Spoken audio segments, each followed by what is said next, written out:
ዓለማችንን በድንገት የቀየሩት 5 የሰው ልጅ የሳይንስ አብዮቶች።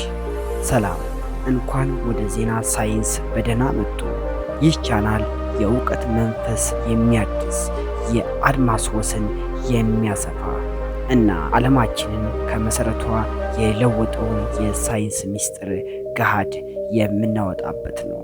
ዛሬ የሰው ልጅ በታሪክ ጎዳና ላይ ትተውት ያለፉትን የዘመናችንን ሕይወት መቅረጽ የቻሉ 5 ግዙፍ የሳይንስ አብዮቶችን አብረን እንቃኛለን። ከጥቂት 10 ዓመታት በፊት ዓለም ምን ትመስል እንደነበረ በምናባችሁ ሳሉት። እነዚህ ግኝቶች እንዴት የብርሃን ፋና ሆኑ?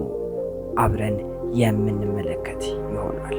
ፔንሲሊን በዝርዝራችን 5ኛ ደረጃ የያዘው ፔንሲሊን በአሌክሳንደር ፍሌሚንግ በድንገት የተገኘው ይህ መድኃኒት ከዚህ ቀደም የሞት ደጅ ጠባቂ የነበሩ የባክቴሪያ ኢንፌክሽኖች በአንዴ ድል ነስቷቸዋል። የጉሮሮ መቁሰል እንኳን የህይወት ፍጻሜ ሊሆንበት ይችል የነበረውን ዘመን ቀይሮታል። ፔንሲሊን የሰው ልጅ የህይወት መስመርን በእጅጉ ያረዘመ፣ የጦር ሜዳ ጀግኖችን ከሞት የመዘዘ እና ዘመናዊ የሕክምና ንጋት ያበሰረ ተአምረኛ ግኝት ነው።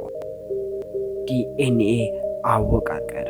ወደ 4ኛው ድንቅ ግኝት ስንሻገር የዲኤንኤ ባለ 2 ጠመዝማዛ አወቃቀር እናስታውሳለን። ታዲያ በ1953 በዋትሰን እና ክሪክ የተፈታው ይህ የህይወት ስዕል የዘር ውርስን መጋረጃ ገልጦልናል። በውስጣችን የሚገኘው የዘረመል ኮድ እንዴት ሰው ሆነን እንደተፈጠርን እና ምን እንደሆንን በዝርዝር አስቀምጧል። ይህ ግኝት ዘረመል ምህንድስና ወይንም ጄኔቲክ ኢንጂነሪንግ ወደ ተባለው አዲስ ዘመን በር ከፍቷል። በሽታዎችን ከመሰረቱ የማድረቅ እና የህይወትን ምስጢር ከምንጩ የመቀየር ኃይል ሰጥቶናል። የኤሌክትሪክ ኃይል አመጣጥ። በ3ኛ ደረጃ ላይ ስንሄድ የሰው ልጅ ኤሌክትሪክ ኃይልን ለዕለት ተዕለት አገልግሎት ማዋል የተለመደ ተግባሩ ነው። የቴስላ እና ኤዲሰን የእውቀት ትግል ያበረከተው ይህ አብዮት ጨለማን በብርሃን ተክቶ የዓለማችንን እድገት አፋጠነ። ኤሌክትሪክ ኢንዱስትሪዎችን ከእንቅልፋቸው የቀሰቀሰ፣ የከተሞችን ምሽት በድምቀት ያጥለቀለቀ እና መረጃን በቅጽበት ማስተላለፍ የጀመረው የመገናኛ ብዙሃን መሰረት ነው። ዛሬ እጃችን ላይ ከያዝነው ስማርትፎን እስከ ትልቁ የፋብሪካ ማሽን ድረስ ያለው የቴክኖሎጂ ህይወት ሁሉ የሚተነፍሰው በኤሌክትሪክ ኃይል ነው።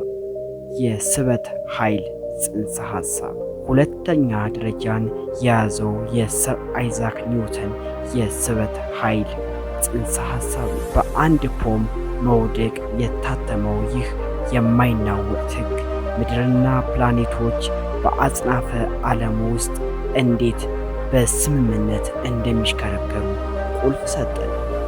ኒውተን በምድርም በህዋም አንድ ወጥ የሆነ ሂሳብ ህግ እንደሚሰራ አሳየን። ይህ የእውቀት መሰረት ባይኖር ኖሮ ወደ ጠፈር መብረር፣ ሳይንቲስቶችን መላክ ወይንም የሩቅ ኮከቦችን መቃኘት አንችልም ነበር። የህዋ ጉዞ መንገድ ሁሉ የሚመራው በኒውተን ቀመሮች ነው። ኳንተም ሜካኒክስ። በመጨረሻም በቁጥር 1 ላይ ኳንተም ሜካኒክስን እናገኛለን። ይህ በፊዚክስ ዓለም ውስጥ ያለው እንግዳ እና አስገራሚ ምዕራፍ ነው።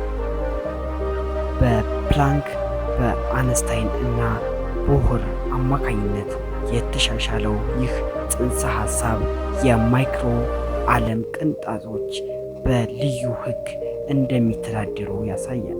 ኳንተም ፊዚክስ ዓለምን የምንገምተው አይነት እንዳልሆነች ይነግረናል። ነገር ግን ይህ አብዮታዊ እውነታ ነው። የዘመናዊ ቴክኖሎጂን ሕይወት የዘራው ከሌዘር ብርሃን እስከ ሴሚኮንዳክተር ቺፕስ ድረስ የኳንተም ሜካኒክስ ግኝት የዘመናችንን እድገት መሪ ነው።